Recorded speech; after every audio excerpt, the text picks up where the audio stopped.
Assalamualaikum warahmatullahi wabarakatuh. Salam bahagia bagi ibu bapak guru di seluruh Indonesia. Pada kesempatan video ini saya akan memaparkan aksi nyata, yaitu tentang Merdeka Mengajar pada topik kedua kurikulum Merdeka. Perkenalkan, nama saya Saiful Arifin SPD dari SDN 2 Kedungwungu, Tegalimo, Banyuwangi. Baiklah Bapak Ibu yang saya hormati, bahwa di sini topik kita hari ini adalah tentang kurikulum Merdeka. Ada suatu pertanyaan yang sangat umum ya Bapak Ibu, yaitu mengapa kurikulum itu perlu berubah. Nah, pada zaman dulu pendidikan sampai sekarang mungkin kita melihat sering sekali kurikulum itu berubah-ubah.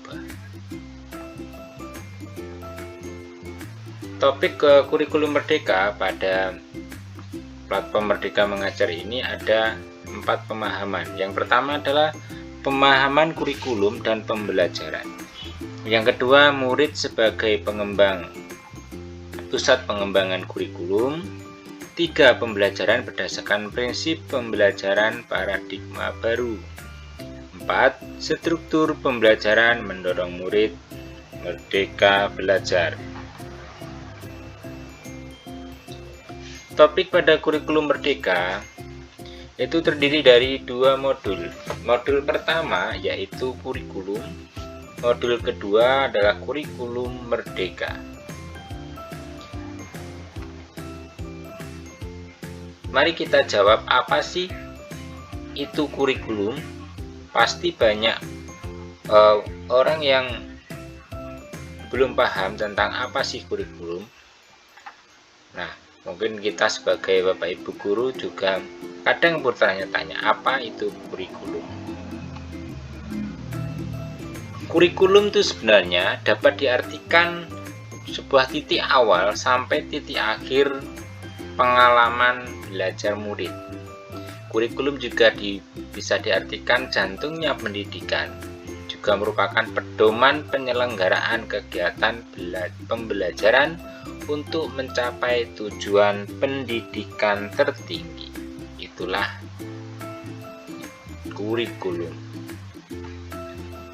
Menurut Ralph Tyler dalam bukunya Basic Principles of Curriculum mengungkapkan bahwa 4 komponen yang harus ada di dalam kurikulum, yaitu pertama tujuan, kemudian konten, yang ketiga metode atau cara, lalu adalah evaluasi.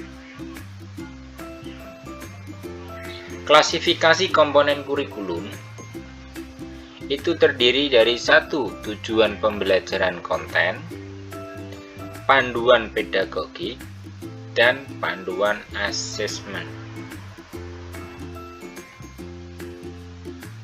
Kemerdekaan murid dalam belajar adalah jantung pengembangan kurikulum. Fungsi kurikulum bagi guru yaitu untuk memandu dalam proses pembelajaran. Kemudian optimalisasi peran dan fungsi kurikulum. Yang pertama, mewariskan nilai dan budaya masyarakat yang relevan dengan masa kini. Yang kedua, mengembangkan sesuatu yang dibutuhkan saat ini dan di masa depan. Ketiga, menilai dan memilih sesuatu yang relevan atau kontekstual sebagai kontrol sosial. Jadi, kurikulum yang baik adalah kurikulum yang sesuai dengan zamannya, sehingga perlu dilakukan adaptasi sesuai dengan konteks dan karakteristik murid. Menurut proyeksi pendidikan OECD 2030 yang akan datang, bahwa pendidikan itu tidak hanya pada kognitif, sikap, psikomotorik, dan nilai. Jadi, bukan hanya banyak materi atau konten yang diberikan, tetapi materi esensial dalam pembelajaran yang harus dilaksanakan secara maksimal. Proses pembelajaran inquiry adalah salah satunya penerapan di zaman sekarang, yaitu pembelajaran yang menekankan rasa ingin tahu sebagai dorongan belajar. Selain itu, transformasi pembelajaran murid berfokus pada pengembangan karakter berdasarkan nilai-nilai Pancasila untuk mewujudkan profil pelajar Pancasila melalui pembelajaran berbasis proyek. Nah, isu yang sudah terhembus sekarang yang terjadi pada masa kini antara lain adalah perubahan iklim global, teknologi digital, industri multinasional. Semua isu-isu ini menuntut satuan pendidikan harus menyiapkan kurikulum yang membantu murid menghadapi dunia yang penuh tantangan. Menurut Ki Hajar Dewantara, maksud dari pendidikan yaitu menuntun segala kodrat yang ada pada anak-anak agar mereka dapat mencapai keselamatan dan kebahagiaan yang setinggi-tingginya, baik sebagai manusia maupun anggota masyarakat. Dengan konteks satuan yang sangat beragam, sehingga membuat banyak hal tidak mudah diimplementasikan di dalam kelas, sehingga kurikulum yang ditetapkan secara nasional perlu diadaptasi di tingkat satuan pendidikan.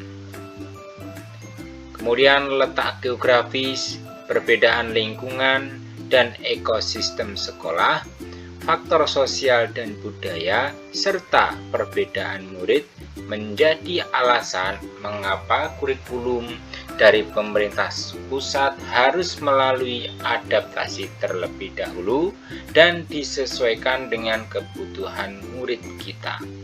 Hal ini bisa diterjemahkan dalam KOSP atau kurikulum operasional satuan pendidikan masing-masing. Kerangka dasar kurikulum: 1. Tujuan pendidikan nasional. 2. Itu harus memuat profil pelajar Pancasila. Ketiga, struktur kurikulum. 4. Prinsip pembelajaran dan asesmen. 5. Capaian pembelajaran. Sifat kurikulum yang dinamis, yaitu kurikulum dapat mengikuti perkembangan dan perubahan zaman dan kebutuhan satuan pendidikan, sehingga setiap sekolah mempunyai kewenangan untuk mengatur alur tujuan pembelajaran, modul ajar, media ajar, sampai dengan asesmennya. Dalam KOSP, kita dapat menyesuaikan rencana dan pengorganisasian pembelajaran sesuai dengan keadaan kontekstual satuan pendidikan agar pembelajaran murid lebih bermakna. Lalu komponen operasional satuan pendidikan itu terdiri dari karakteristik satuan pendidikan, visi, misi, dan tujuan, perencanaan pembelajaran antara lain, modul ajar, asesmen, media ajar, program pengembangan diri, pengorganisasian pembelajaran mencakup antara lain muatan kurikulum, beban ajar, intrakurikuler, ekstrakurikuler, dan penguatan profil pelajar Pancasila. Sistem pendampingan, evaluasi, dan pengembangan profesional. 5 prinsip pengembang KOSP. 1. Itu harus berpusat pada murid. 2. Kontekstual. 3. Esensial. 4. Harus akuntabel. 5. Melibatkan berbagai pemangku kepentingan. Kemudian ada 5 prinsip pembelajaran paradigma baru. Yang pertama, mempertimbangkan kebutuhan capaian pembelajaran, membangun kapasitas belajar murid menjadi pembelajaran sepanjang hayat, ketiga, mendukung perkembangan kognitif dan karakter murid. Terusnya, menyesuaikan konteks kehidupan murid. Terakhir, mengarah kepada masa depan yang berkelanjutan. Terima kasih Bapak Ibu yang saya hormati. Demikian paparan tentang topik kurikulum.